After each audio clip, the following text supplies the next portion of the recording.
एक दिन मेरी अपने पत्नी अपने काम में व्यस्त, मैं अपने काम में व्यस्त, न उसे फुर्सत न मुझे फुर्सत। अचानक उसने मेरी तरफ कोई काम उछाला। मैंने कहा देख, आज काम मत बता देना, आज मुझे मरने की भी फुर्सत नहीं है। हाँ। मेरे अंदाज में पलट के बोली, आज मर भी मत जाना, मुझे रोने की फुर्सत नहीं है। एक पिछले दिनों आवाज सुनी होगी आपने, भारत तेरे टुकड़े होंगे इंशाअल्लाह। भाई साहब, कवि सम्मेलनों के हिंदी के बड़े कवि यहां बैठे हुए हैं, गीत ऋषि हमारे डॉक्टर कुमार विश्वास जी, और बगल में नवाज देवबंदी साहब बैठे हुए हैं। देखें इस दृश्य को यार। मैं तो धर्म के धिक्कारियों और मजहब के मक्कारियों से कहना चाहता हूं कि इधर थाल उठा पूजा का, इधर अजान हुई। इधर थाल उठा पूजा का, इधर अजान हुई। फिर भी जाने क्यों हमारी आदतें बेईमान हुई। फर्क जो भी किया तुमने हमने किया, वरना गीत कब हिंदू हुए, गजल कब मुसलमान हुए। क्या बात है। वाह वाह वाह। गीत कब हिंदू हुए, गीत कब हिंदू हुए, गजल कब मुसलमान हुई। उस दौर में जब आवाज आती है कि भारत तेरे टुकड़े होंगे, तो भाई साहब वीर रस की बड़ी कवित्रियां बैठी हुई हैं, कविता तिवारी जी, ये इनके हिसाब से निपटाते हैं। मैं हास्य व्यंग का कवि, मुझे मिल गया तलवार घुमाता हुआ, भारत तेरे टुकड़े होंगे। मैंने आवाज लगाई, मैंने कहा यहाँ। बोले क्या भाई साहब? मैंने कहा क्या करेगा? बोले भारत के टुकड़े। मैंने कहा मूर्ख, वो काम करना चाहता है जो हम 75 बरस पहले कर चुके हैं। आए हाय हाय हाय, वाह वाह वाह वाह वाह वाह। मैंने कहा अभी एक बात बता, 500 रुपए कमाना चाहता है? तो उसने तलवार मेरे पांव पर रख दी। बोले हाँ भाई साहब। मैंने निकाला जेब से एक 2000 का नोट। मैंने कहा ये ले। बोले भाई साहब ये तो 2000 हैं। मैंने कहा 500 तू रख, 1500 मुझे वापस दे। बोले भाई साहब क्या बात कर रहे हो, 1500 रुपए मेरी जेब में होते तो क्या मैं भारत के टुकड़े करता? क्या बढ़िया व्यंग है। अरे मैंने कहा बाजार जा, छुट्टे करा के ला। 1 घंटे बाद पसीने में लथपथ होके वापस आया। बोले भाई साहब कोई नहीं तोड़ रहा। मैंने कहा मूर्ख, अब एक बात समझ ले, जिस नरेंद्र मोदी के बनाए हुए एक कागज के टुकड़े के तो टुकड़े नहीं करा पाया, उसके हिंदुस्तान के टुकड़े तो कहां से करा देगा?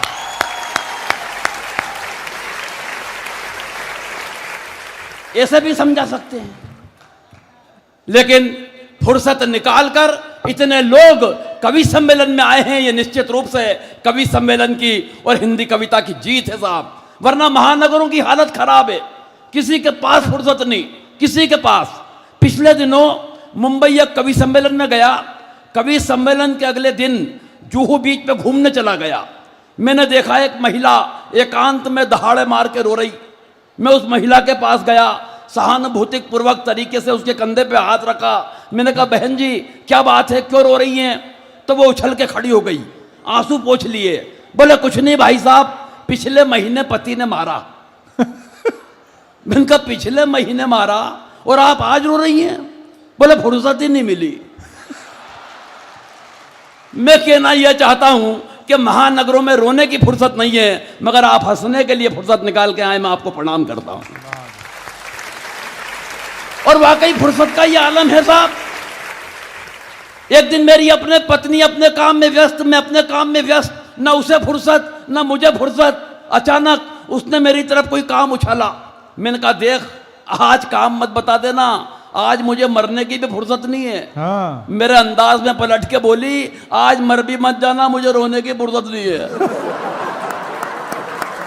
क्या मतलब यार, पत्नियों पे इतनी लंबी लंबी कविता मेरे भाई ने सुना दी। पत्नी का मतलब ही ये होता है जो पति पर तनी रहे।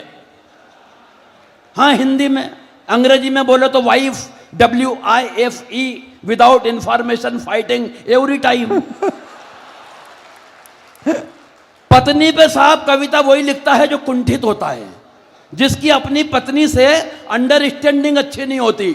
अंडरस्टैंडिंग के मामले में मैं और मेरी पत्नी लाजवाब। अच्छा। 27 साल हो गए शादी को डॉक्टर साहब। हाँ। 27 साल की शादी की जिंदगी में उसने कभी मुझसे गंवार, मूर्ख, नालायक, बेवकूफ, पाजी, इसमें के किसी शब्द का इस्तेमाल नहीं किया। कारण अंडरस्टैंडिंग इतनी लाजवाब है कि बस वो नजर भर देखती है और मैं समझ जाता हूं वो क्या कह रही है।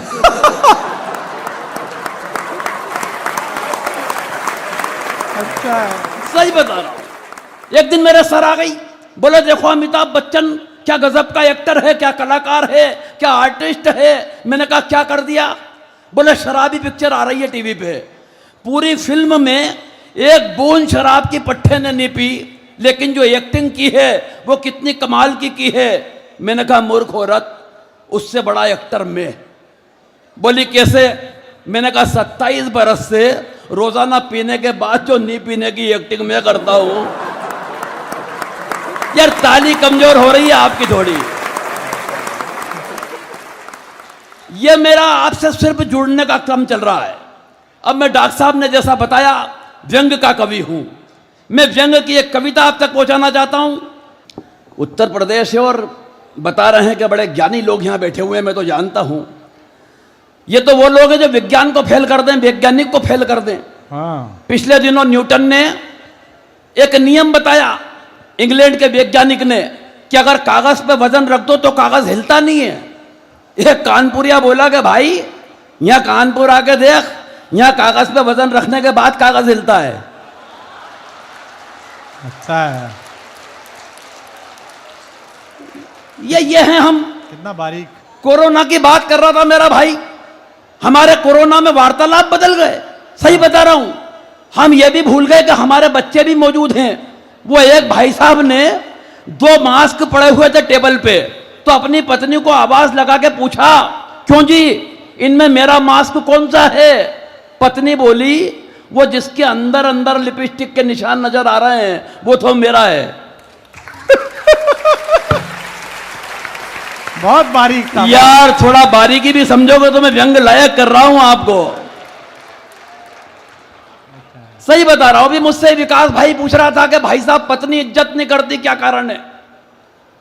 मैंने कहा भाई ये तो नहीं मालूम क्या कारण है, लेकिन ये बात तूने मुझसे पूछ के जो मुझे इज्जत दी है मेरी 7 पीढ़ी तेरी शुक्रगुजार रहेगी। बोले भाई साहब क्या आपकी भी नहीं करती? मैंने कहा बेटा ऐसा है कि जब रुपया हिंदुस्तान में कहीं गिरता है तो वो हर प्रांत में उसकी गिरावट अलग अलग नहीं होती। अच्छा है। कितना बारीक है। अब समझे आप थोड़ी बारीकी। बोले भाई साहब सही बताओ क्यों नहीं करती? मैंने कहा बेटा ऐसा है विकास कि जब कोई लड़की मायके से रवाना होती है और अपने ससुराल में आती है, पिताजी को छोड़ के आती है तो बदले में ससुर साहब मिलते हैं, माँ को छोड़ के आती है बदले में सासू माँ मिलती है, बहन को छोड़ के आती है बदले में ननद मिलती है, और भाई को छोड़ के आती है बदले में देवर मिलता है।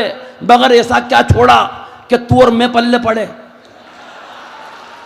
बोले भाई साहब ऐसा तो कुछ नहीं छोड़ा। मैंने कहा बस एक बात समझ ले, जो चीज फोकट में मिली है उसकी इज्जत कौन करेगा रे? अच्छा था। अच्छा है। अच्छा है। अब हो गए मेरे लायक। अब मैं व्यंग सुनाना चाहता हूं। यहां जितने लोग बैठे हैं, डॉक्टर साहब ने जैसा बता दिया है कि व्यंग कैसे बारीकी से कहा जाता है, बस मेरे लायक रहना आप में एक पंक्ति में व्यंग। और मैं आपको व्यंग का सुनाऊंगा। हिंदुस्तान के हर आदमी के अंदर एक व्यंगकार बैठा हुआ है। 20 मिनट तक सब्जी वाले को जब सब्जी पे पानी छींटते हुए ग्राहक ने देखा तो उसके अंदर का व्यंगकार जागा। बोले भाई साहब भिंडी को होश आ गया हो तो आधा किलो तोल दो।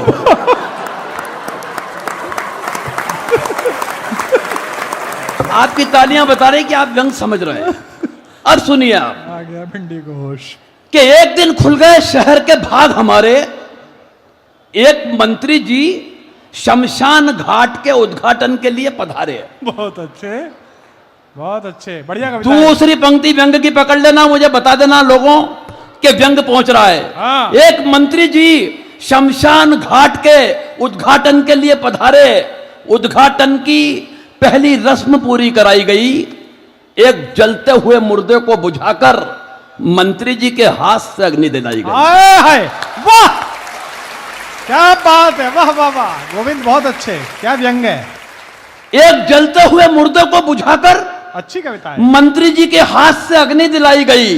इस घटना से कम एक बात का तो पता चलता है कि आदमी का नसीब खराब हो तो वो मरने के बाद भी भुगतता है।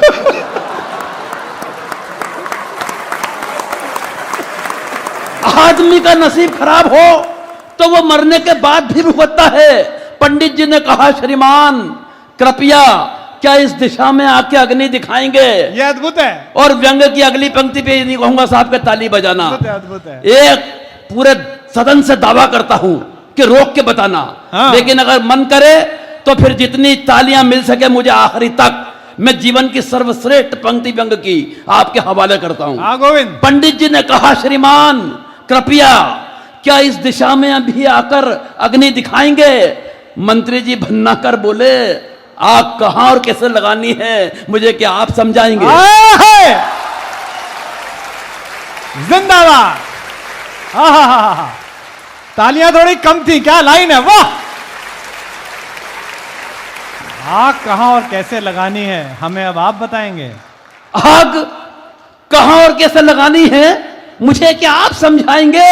अरे हम इस हिंदुस्तान की राजनीति को बरसों से झेल रहे हैं, रोजाना विरोधियों के साथ तरह तरह की आग से खेल रहे हैं। और पंडित जी आप तो बुजुर्ग हैं, आपको तो कम से कम ये बात समझ में आनी चाहिए कि आग दिशा देख के नहीं, आग तो हवा का रुख देख के लगानी चाहिए।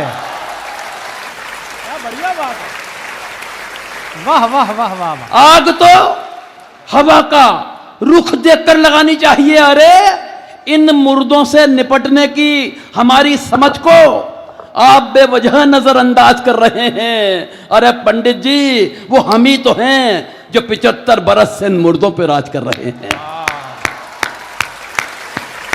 बहुत सुंदर, बहुत सुंदर।